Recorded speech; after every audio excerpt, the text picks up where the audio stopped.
Paz do nosso Senhor Jesus a todos. Está se iniciando mais um trimestre da Escola Bíblica Dominical e nesse trimestre a nossa revista vai estar falando sobre o fim dos tempos. Falaremos sobre diversos temas escatológicos, o estudo do fim das coisas, das últimas coisas. Eu não quero aqui entrar em embates teológicos, né? Eu quero mostrar só o que alguns versículos, algumas partes da palavra do Senhor têm para nos ensinar sobre o tema. E então eu quero aqui já deixar vocês ansiosos, porque esse trimestre nós podemos aprender muito sobre o estudo do fim dos tempos ou das últimas coisas, como alguns dizem. A nossa aula de número 1, ela vai ter por título O Arrebatamento da Igreja. É um tema também muito polêmico e, como eu já falei, não quero entrar em discussões teológicas, mas sim o que a palavra de Deus tem para nós. O nosso versículo-chave para a nossa aula vai se encontrar em Apocalipse, capítulo 3, verso de número 11. Apocalipse 3:11 diz assim: Eis que venho sem demora, Jesus Cristo dizendo: guarda o que tens, para que ninguém tome a sua coroa. Então aqui Jesus está pronunciando que ele irá vir e sem demora. E ele ainda dá um alerta para nós que estamos aqui esperando, aguardando a vinda dele, é que nós devemos guardar o que nós temos. E o que seria isso que nós temos, né? Essa é a nossa dúvida de hoje já, que no fim da aula nós iremos discutir um pouco melhor. E Jesus ele fala para nós guardarmos o que nós temos, para que ninguém venha tomar a nossa coroa. Vamos resumir rápido. Jesus está falando para nós nos conservarmos conforme a vontade dele, para que nós não venhamos perder aquilo que ele tem para nos abençoar. Então Jesus vem aqui nos dar um alerta para que nós possamos estar sempre vigilantes e sempre alerta. Trouxe algumas perguntas aqui para vocês. Vamos começar a aula com muitas perguntas. A primeira delas é: vocês sabem qual é o dia do arrebatamento? Que dia vai acontecer isso? Também, quais são os sinais para a chegada desse dia? Sabem também como efetivamente será esse grande dia? E quais são as etapas no dia desse grande acontecimento? Essas são algumas perguntas que nós iremos discutir nessa aula, iremos responder e compreender sobre o assunto.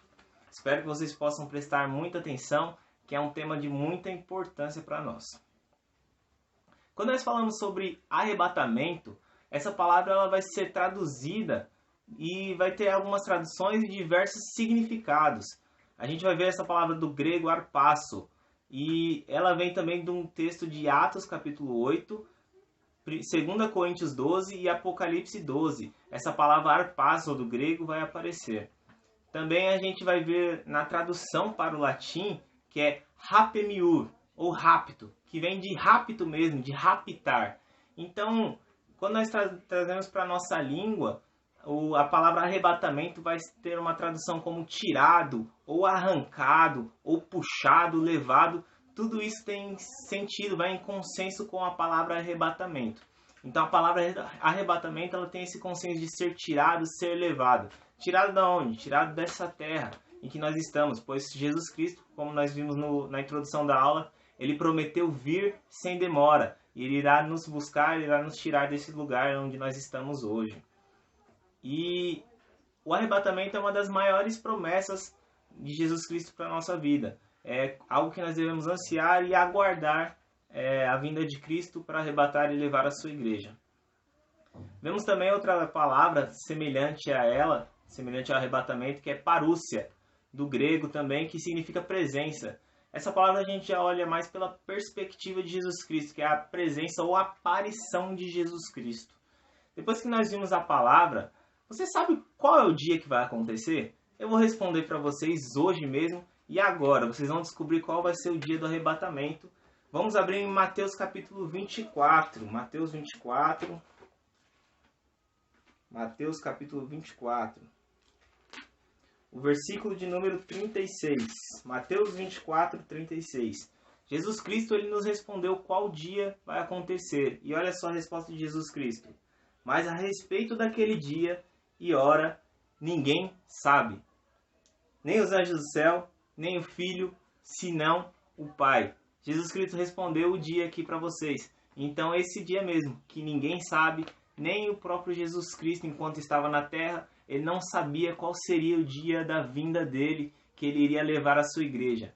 Então não adianta você ver diversas pessoas fazendo contas, fazendo cálculos para tentar descobrir o dia do arrebatamento ou da vinda de Cristo, onde o próprio Jesus Cristo falou que ninguém sabe qual será o dia, a não ser Deus Pai. Então, já tirem suas dúvidas, não tem dia específico, não tem data específica para Cristo vir, mas a certeza é que ele virá. E quais são os sinais, então? Já que Jesus não falou para nós o dia, quais são os sinais desse grande dia? A gente vai ver existem 3 passagens específicas da Bíblia que o próprio Jesus Cristo falou sobre o assunto. A gente vai ver em Mateus capítulo 24, Marcos capítulo 16 e Lucas capítulo 21. Nessas 3 passagens, elas são conhecidas como o sermão escatológico de Jesus, onde Jesus fala sobre o fim dos tempos, as últimas coisas, onde ele vai separar por princípio das dores, a grande tribulação e a vinda do Senhor. Nessas 3 passagens dos evangelhos sinóticos, Jesus ele utiliza a sua vinda como aparição aqui na terra. E nós iremos ver mais à luz de Mateus capítulo 24. E em ambos os capítulos, ambas as passagens, ele vai dizer de guerras, rumores de guerras, pestes, terremotos. A gente vai ver que Lucas também acrescenta epidemias. Então, a gente vê que tudo isso que Jesus já prediz, um desses sinais, já acontecem. A gente vê guerras. Passamos por 2 guerras mundiais, né, que mataram milhões de pessoas no mundo. A gente vê terremotos hoje, países que sofrem muitos terremotos, assim como o Japão. Guerras, a gente vê a Síria, o conflito na Síria que existe, também ali na Israel, Palestina. Então tudo que Jesus predisse já aconteceu, alguns sinais já aconteceram. E Jesus ele também fez um comparativo nesse sermão escatológico, que esse grande dia será como os dias de Noé. Como assim os dias de Noé? Naquela época todos se casavam, davam-se em casamento, se embriagavam e não estavam esperando que nada acontecesse. Porém Noé, a Bíblia ela vai retratar Noé como o pregador da justiça. Então a gente pode ter uma noção que Noé chegou a pregoar o que iria acontecer, chegou a avisar a população que o dilúvio iria ocorrer. Porém ninguém ouviu. E Jesus faz esse comparativo, onde nós somos avisados, porém muitos não ouviram, não irão ouvir, não irão dar atenção à palavra desses que estão avisando. Então Jesus faz esse comparativo com os dias de Noé. E também outro detalhe, em 2 Pedro, capítulo de número 3, verso de número 10, vai falar que ele virá como um ladrão. Não que ele vai vir para roubar a gente, não. Calma, não é desse jeito não. Aqui é um comparativo. Espero que não, hein? Mas se você já foi roubado alguma vez na sua vida, foi furtado, alguém te furtou, qual é o seu sentimento? Como você sentiu? Vou te dar 5 segundinhos para pensar aí. Deve ser horrível, né? O primeiro fato que Jesus compara que será como um ladrão é que ninguém espera para ser roubado. Ninguém anda na rua pensando, vou ser roubado hoje. Ninguém pensa nisso. Por isso que Jesus ele usa esse comparativo, onde ninguém estará esperando. A gente já lembra que ele avisou que ninguém sabe o dia e ninguém sabe a hora. Só fala para a gente ser vigilante e aguardar.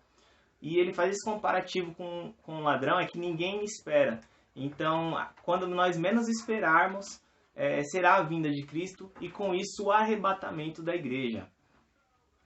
Outro ponto também que a gente tem que entender como efetivamente será esse grande dia do arrebatamento.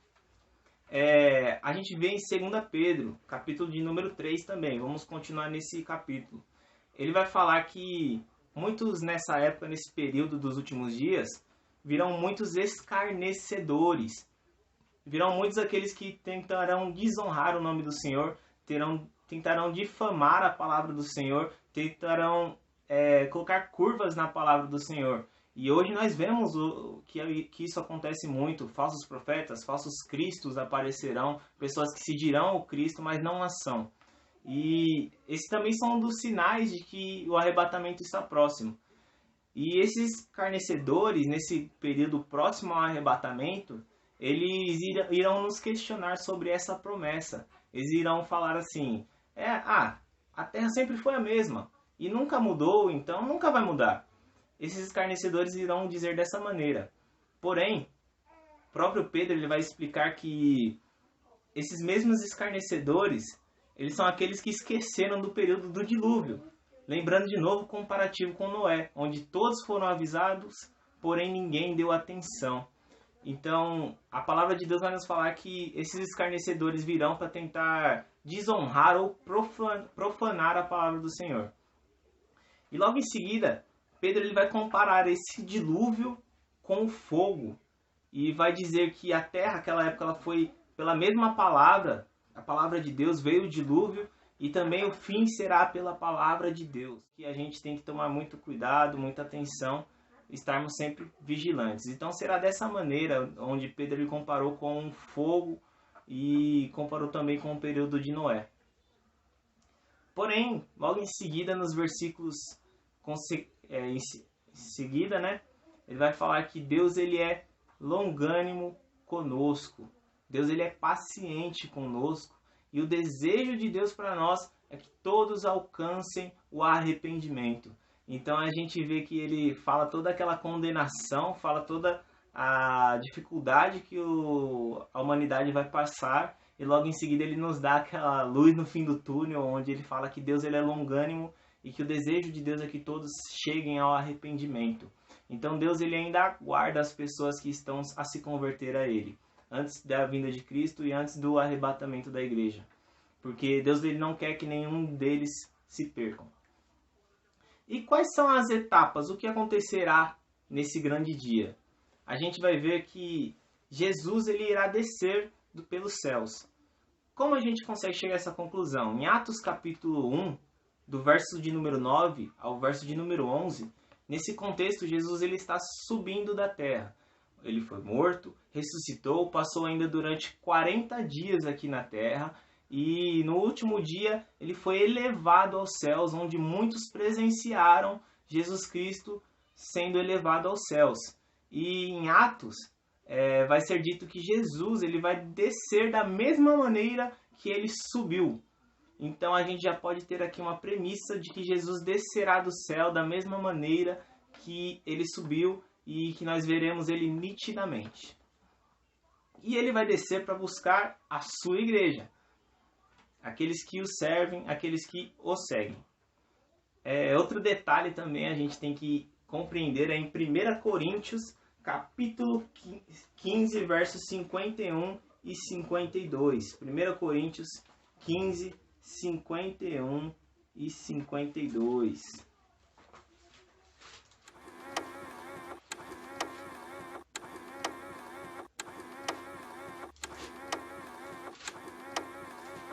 Vai dizer assim: Eis que vos digo um mistério. Nem todos dormiremos, mas transformados seremos todos. No momento, no abrir e fechar de olhos. Ao ressoar da última trombeta, a trombeta soará, os mortos ressuscitarão incorruptíveis e nós seremos transformados. A gente também vai ver um versículo semelhante a esse em 1 Tessalonicenses 4, do 15 ao 17. Então as etapas são essas: no momento, no abrir e fechar de olhos, ao ressoar da última trombeta. Aqui já nos leva a um outro estudo, que são as 7 trombetas, porém não vou entrar muito a fundo nesse tema. Mas o período do arrebatamento que o apóstolo Paulo vai estar nos falando nesse contexto de 1 Coríntios 15, que será ao ressoar da última trombeta. E será no momento, no abrir e fechar de olhos. Será rapidamente. Então a gente já encaixa com o significado da palavra, que é ser tirado, arrancado ou levado. Então nós seremos tirados, arrancados ou levados no momento, em um abrir e fechar de olhos ao ressoar a última trombeta.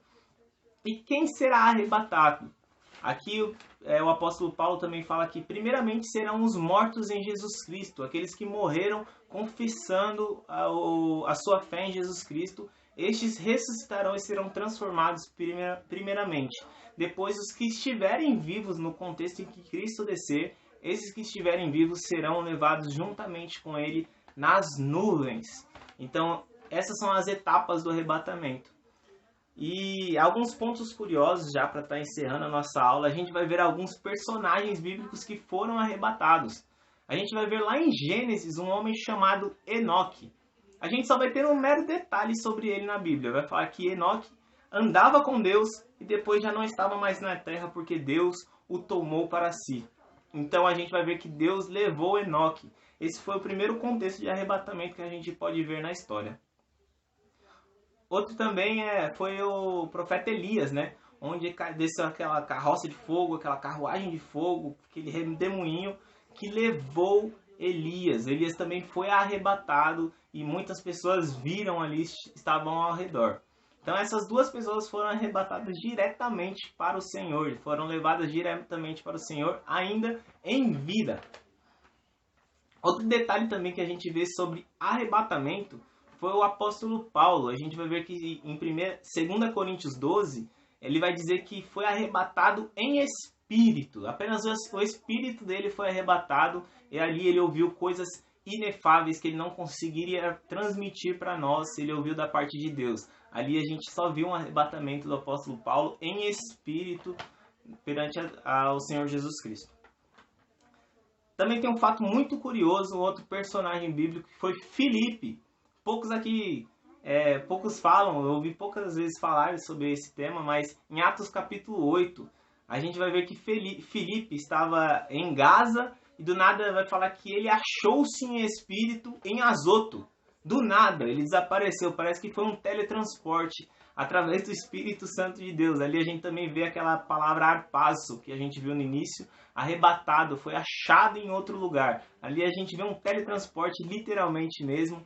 Cerca de 60 a 120 quilômetros, Filipe foi arrebatado. Isso daí são algumas curiosidades referente ao arrebatamento. Para estar encerrando, a gente tem que estar sempre preparados, vigilantes, conforme o Senhor Jesus nos falou, para que ninguém venha tomar a nossa coroa, para que nós não venhamos perder a nossa bênção, que nós devemos estar sempre firmes na vontade do Senhor Jesus. Espero que todos possam ter aprendido muito nessa aula. Esse trimestre tem muito que nos ensinar. Esse tema foi maravilhoso, eu gostei muito desse tema. Gente, até a próxima.